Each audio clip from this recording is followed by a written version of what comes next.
The fog in Blackwood Valley didn't just roll in, it crawled, clinging to the ancient oaks like a suffocating shroud. For 200 years, Vivian had survived by a simple, unyielding rule: stay invisible. As a pureblood vampire, her existence depended on blending into the background of the mortal world. She spent her nights working in the deepest, quietest corner of the university's archival library, surrounded by the comforting smell of decaying paper and centuries-old secrets. It was a perfect sanctuary, a place where the living rarely ventured after dark. Tonight, however, the silence felt heavy, almost suffocating. The grandfather clock in the corner struck midnight, its deep chimes echoing like a warning through the empty aisles. Vivian froze, her hand hovering over a leather-bound manuscript. Her heightened senses, usually perfectly under her control, flared with a sudden, violent intensity. The familiar scent of old parchment was completely obliterated, replaced by something raw, wild, and deeply unsettling. It smelled like a thunderstorm brewing over an open grave, a mixture of rain, ozone, and fresh copper. Her heart, which normally sat silent and still in her chest, gave a phantom thud. A cold dread washed over her, accompanied by an intoxicating, magnetic pull she couldn't explain. Someone, or something, had just crossed the threshold of the university courtyard. The air grew dense, pulsing with an unnatural, terrifying pressure that made her skin prickle.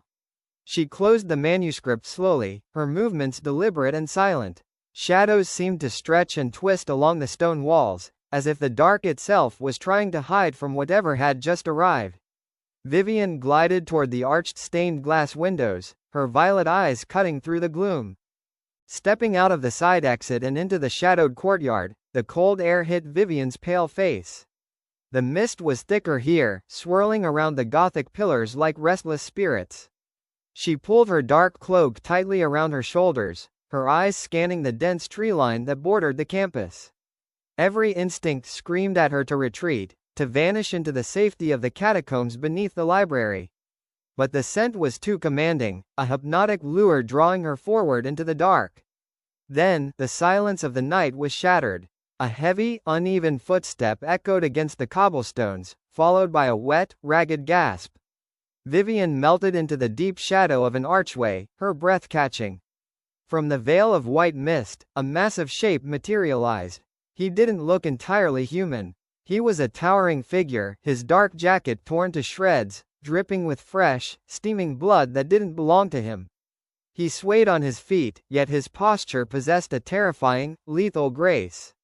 When he raised his head, Vivian's breath completely stopped. Locking onto her position through the dark were two piercing, iridescent crimson eyes. They glowed with a primal, predatory hunger that made her inner predator roar in defense. This was no ordinary stray beast. The dark fur bristling at his collar and the sheer, suffocating aura of dominance confirmed her worst nightmare. He was a red wolf. A lycan of the royal bloodline. They were the sworn, ancient executioners of her kind, creatures engineered by nature to tear vampires to pieces. Her fangs instinctively extended, a low, warning hiss escaping her lips as she braced for the inevitable, bloody clash. Vivian crouched, her claws slipping out, ready to fight for her immortal life. A single bite from a red wolf could infect her blood, causing a slow, agonizing death. She expected him to lung, to cover the distance between them with supernatural speed and snap her spine. Instead, the towering alpha staggered backward, his knees buckling slightly.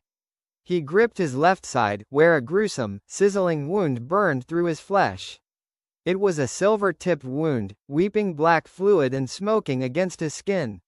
He had been hunted. Despite his agony, his crimson eyes remained locked onto her violet ones. In that terrifying, suspended second, the atmosphere altered completely.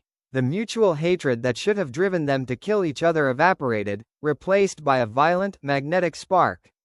It was a horrific yet intoxicating pull, an ancient bond tearing through centuries of blood feuds, tying their fates together in a single heartbeat. Vivian felt a dangerous thrill rush through her cold veins, a sensation she hadn't felt in centuries. The lycan took a heavy step toward her, his strength visibly failing. He didn't raise his claws. Instead, he reached out a blood-stained hand, his gaze desperate yet commanding. Greater than, help me, he growled, his voice a gravelly rumble that vibrated straight through her stone-cold chest and echoed in her mind. Or they will kill us both. The sheer audacity of a Lycan asking a vampire for asylum stunned her.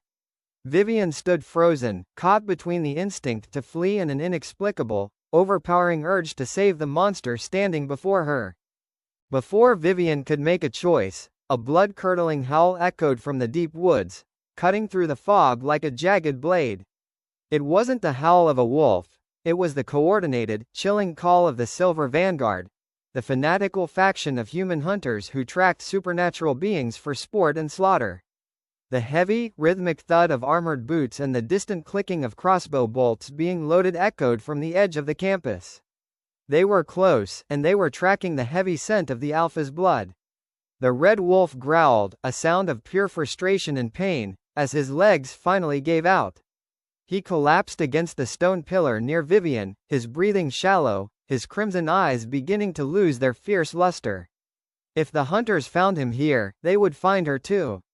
The secret existence she had fiercely protected for 2 centuries would be wiped out in a single night of blood and silver. Every logical thought told her to leave him to die. He was her natural enemy, a beast that would likely kill her the moment he healed. But as she looked at his wounded, massive frame, a profound sense of rebellion flared within her. She was tired of hiding, tired of fearing the dark.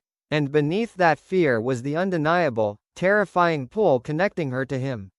The hunter's flashlights began to cut through the distant mist, sweeping across the cobblestones. Time had officially run out. Making a dangerous, irreversible choice, Vivian lunged forward. She grabbed his massive arm, draping it over her shoulders, and prepared to pull the ultimate predator into her hidden world. The weight of the Alpha was immense, but Vivian's vampire strength sustained them as she dragged him through the heavy wooden doors of the library. She slammed them shut, sliding the ancient iron bolts into place just as the first flashlights illuminated the courtyard outside. The library was dark, illuminated only by the faint moonlight filtering through the high windows.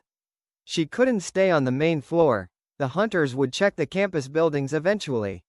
With the wolf groaning in agony, she guided him toward a hidden panel behind a row of historical archives. Pressing a concealed lever, a stone wall ground open, revealing a steep, spiraling staircase that led down into the forgotten catacombs beneath the university. The air down here was cold and damp, smelling of earth and old secrets. It was her private sanctuary, a place where no living soul had set foot in a millennium. As they descended into the pitch black, the wolf's body grew heavier, his temperature skyrocketing. Lycan fever was setting in, a defense mechanism against the silver poisoning him. He was burning up, his skin radiating a fierce, unnatural heat that felt like fire against Vivian's icy skin. She managed to lay him down onto a stone slab in the center of her subterranean chamber. He gasped, his claws digging into the stone, leaving deep grooves. Vivian stood over him, her heart racing as she realized the gravity of what she had done. She had brought a dying god of war into her home, and the danger was only just beginning. Outside, far above their heads, the muffled sound of heavy footsteps echoed through the library's main floor. The hunters had breached the building. Vivian held her breath, her violet eyes glowing in the dark as she listened to the distant voices of men shouting orders. They were searching, but they didn't know about the catacombs, not yet. She looked down at the red wolf, whose breathing had become a ragged, desperate whistle. The silver wound on his side was spreading, black veins crawling up his torso toward his heart. If she didn't act now, he would die right here, and his death would release a psychic shockwave that would alert every hunter in the city. To save him, she had to do the unthinkable. She needed to extract the silver, but her own vampire flesh was highly sensitive to the metal. Worse, to stabilize his Lycan physiology, he would need to trigger his accelerated healing. And there was only one thing powerful enough to do that in his current state: the blood of a pureblood vampire. Vivian approached the edge of the stone slab, her hands trembling slightly. She looked into his fading crimson eyes, seeing a mixture of agony, gratitude, and a dangerous, rising hunger. She extended her wrist over his mouth, using a sharp fingernail to slice open her own pale skin. Dark, potent blood began to well from the cut, dripping down toward his lips. As the first drop of her ancient blood met his tongue, the wolf's eyes snapped wide open, flashing a brilliant, terrifying scarlet. The bond between them snapped taut, locking them into a silent, breathless scream as the darkness of Blackwood Valley closed in around them.